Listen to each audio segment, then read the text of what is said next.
My husband came home drunk for the fifth time this week. Dina, where's my food? I can hear the plates breaking in the kitchen. I'm in bed trying to get up to tend to my husband. My stomach has been acting like crazy since this morning. I heard another tumble from the kitchen table, making me rush toward him. I'm sorry, I'll prepare your food now. I thought you were going to eat out with your workmates. He slammed on the wall the nearest glass his hands could grab. I almost lost my balance by what he did. Even if I go out for dinner, you should still prepare my food. You are so worthless. Go to hell. He went near me and pushed me down. I whimpered in pain. The throbbing ache in my stomach grows prominent. This is all your fault. I don't know what's the meaning of my life anymore. Every day I laid my eyes on you, it reminded me of how unfortunate I am.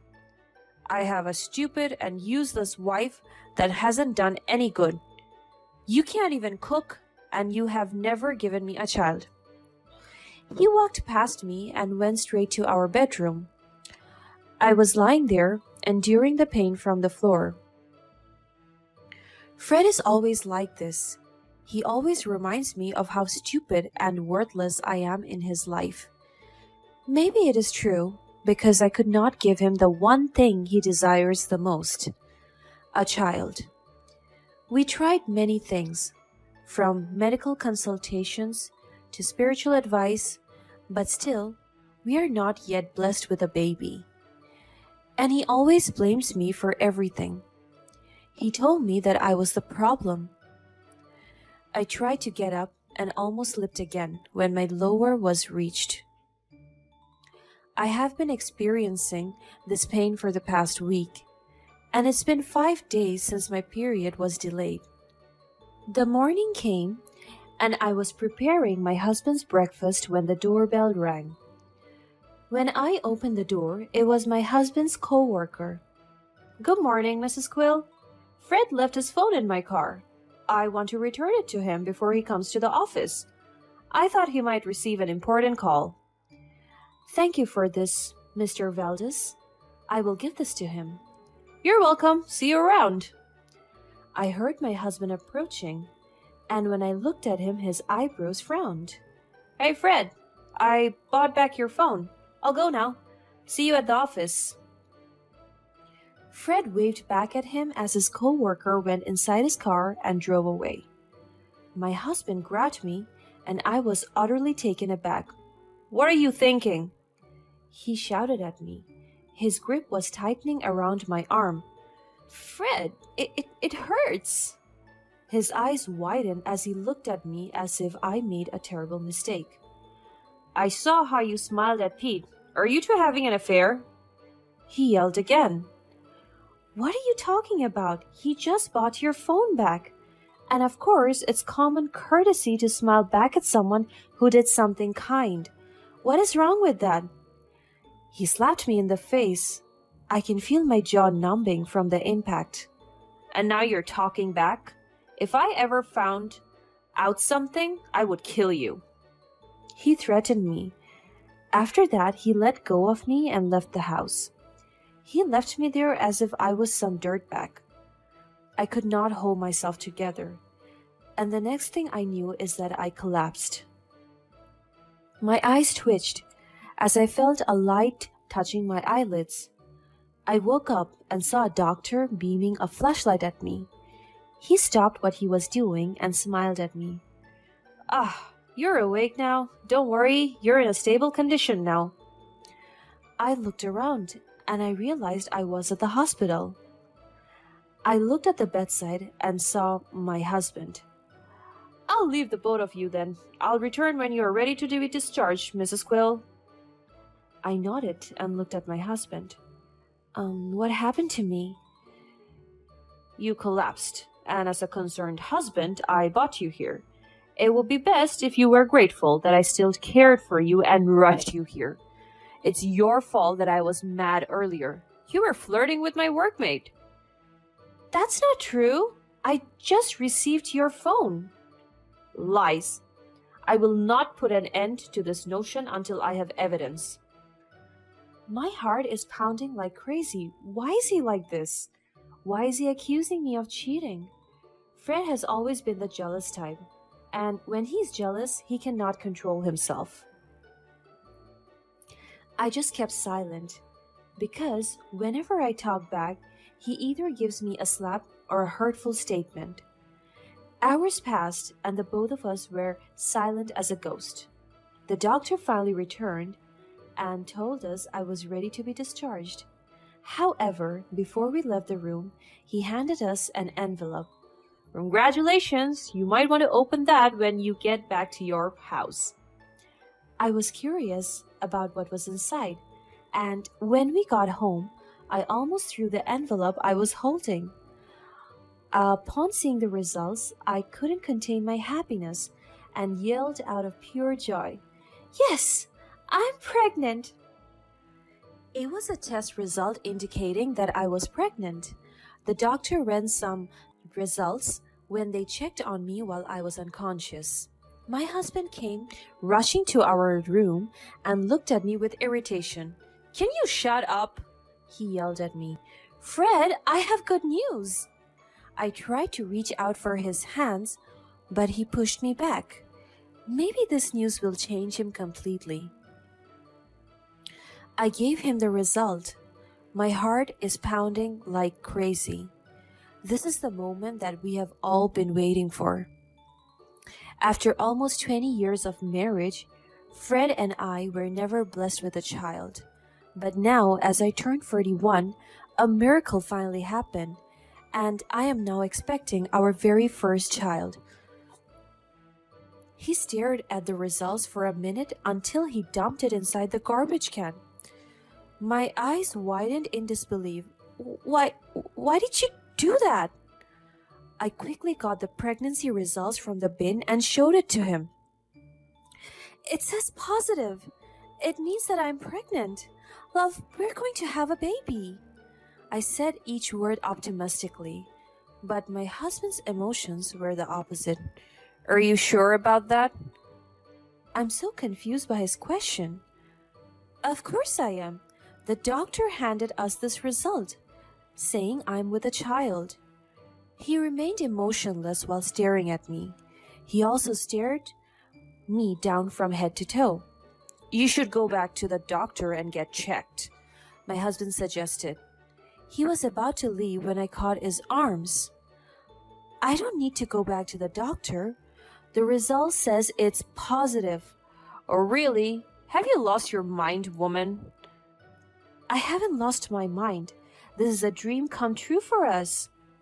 "Oh, do shut up. You're too old to have a child. Your skin is saggy, your body looks like a slouching bear, your hair is turning gray, and your whole existence is deteriorating.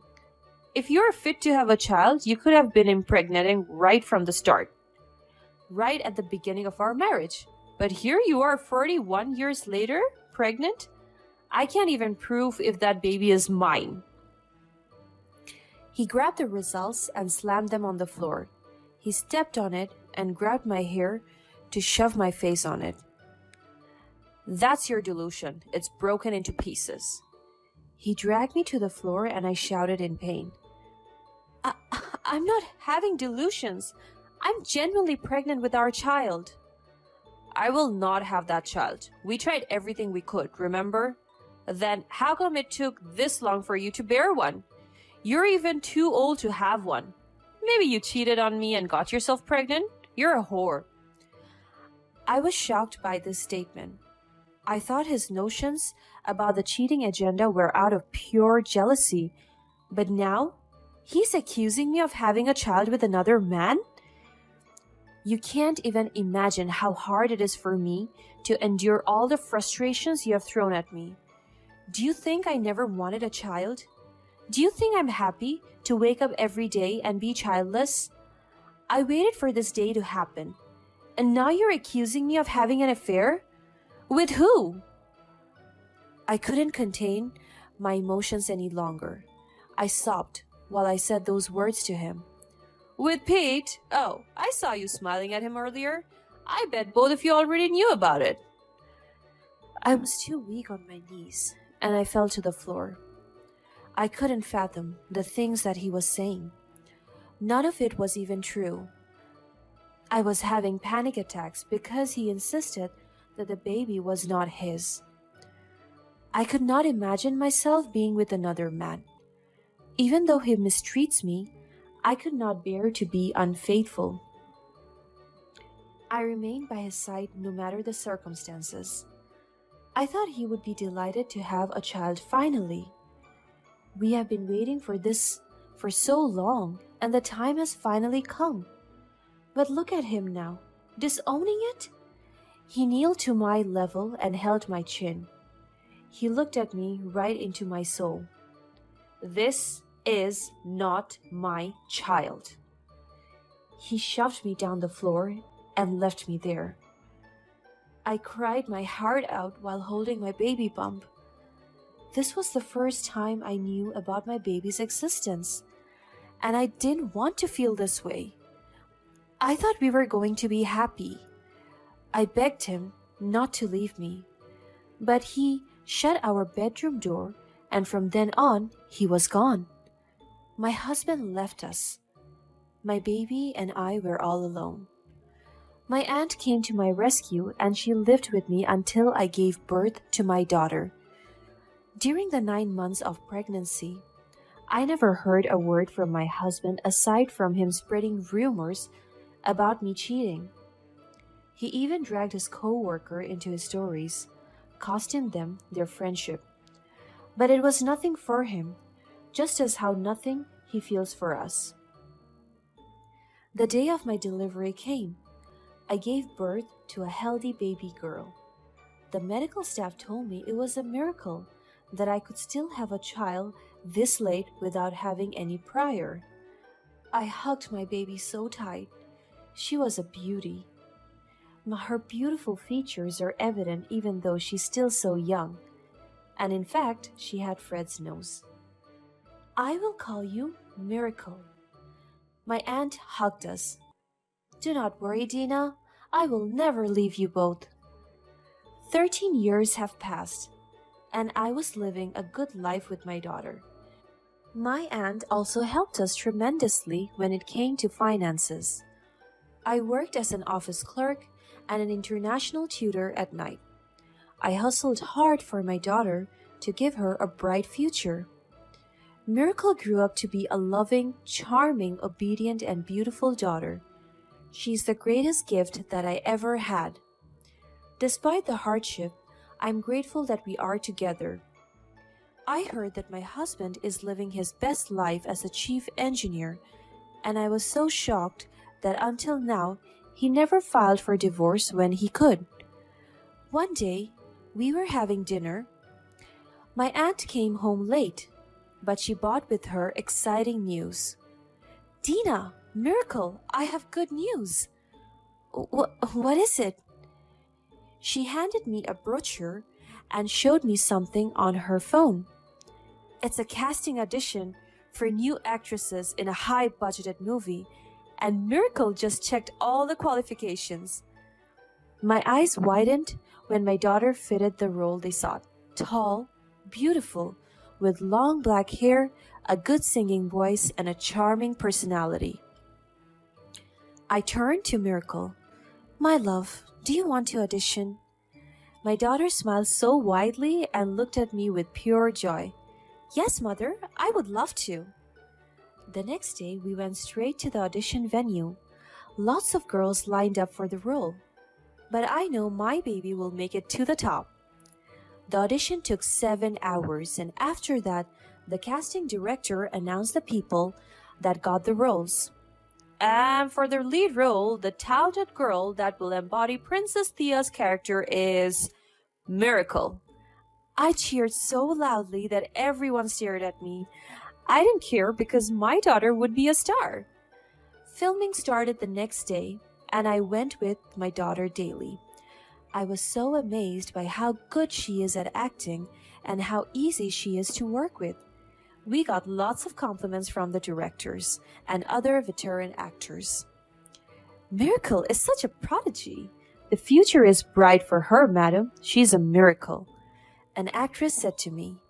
My heart was flattered when I heard her remarks about my daughter. Months passed and the movie premiered. It became a hit, and my daughter's fame skyrocketed overnight. She was praised for her acting skills. Her acting clip on one of the movie's emotional scenes went viral, and people talked about her and her incredible talent. Her influence grew widely, and she amazed me even more when a percentage of her earnings was used to buy a small old engineering company's building that will serve as a home for homeless children. Mom, I am so happy that I could share my talent with the world, and I used it for kindness. I am so proud of you, my little one. You never fail to amaze me. The world is so happy to have been blessed with your talent. I hugged my daughter tightly as we were talking in our living room. She buried her face into my heart, and I want her to know I love her. I looked around and saw how our lives changed in an instant. From the struggles and mistreatment that I endured from my husband to a beautiful life with my daughter. I can genuinely say that I will never trade this for anything in the world. My daughter and I were having fun talking nonsense when I heard a knock on our front door.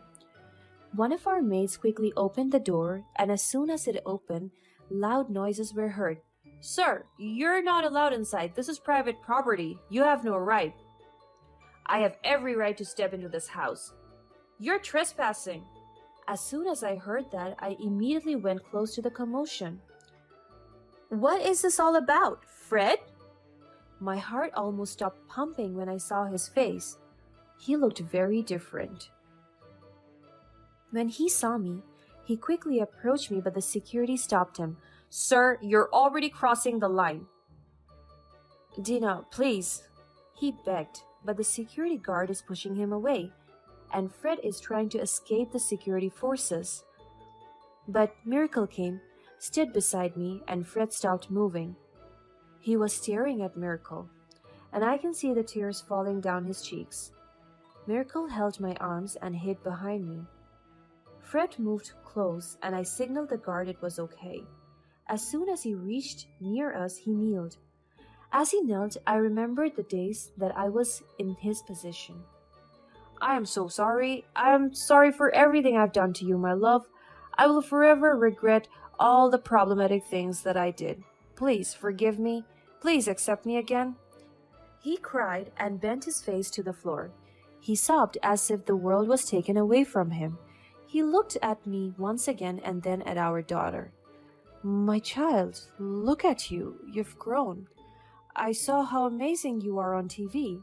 As soon as I realized it was you, I couldn't stop crying and thinking about you. I have wasted so much time away from you. I'm so sorry for leaving you. You disowned me. Fred cried a little more after hearing what my daughter said. The regret in his voice was very evident. I'm sorry. Please forgive me. You left us with nothing. You abused Mother as if she was nothing to you. You never claimed me as your child because for you, my life was just nothing. I held my daughter's hand and tried to calm her down. Fred cried and cried. Please help me. I have nowhere else to go. And now you come back to us because you have nothing? Where were you when we were the ones who had nothing? I lost everything. My family, my career, my money, my engineering company. I lost it all. When he said the last thing, I realized something. You owed that engineering company building, did you? I don't owe it anymore. Someone bought it for a bullshit charity. I guessed at what he said. Even at his lowest, he is still a jerk, disrespectful, and rude. I bought it. I bought your company for a bullshit charity. My daughter emphasized the word bullshit. Fred's eyes widened and realized his stupidity. He will never have our forgiveness. If you wish to be forgiven, you must earn it. Learn from your mistakes and try to be a better person. I am glad a man like you never raised me. You have lost the chance and hope of getting your family back, your life back to be exact. After my daughter said it, she went inside. I looked down at Fred, not with pity, but with contentment. That I had released myself from the trauma he gave me and my daughter. You have truly lost it, Fred. Guard, send this man away. Do not let him go near. The security dragged Fred away, and from then on, Miracle and I worked hard to sustain the charity foundation that we started. My daughter became not only famous, but influential. We never saw Fred again, and his forgiveness will never be accepted until he learns how to forgive himself for what he did to us.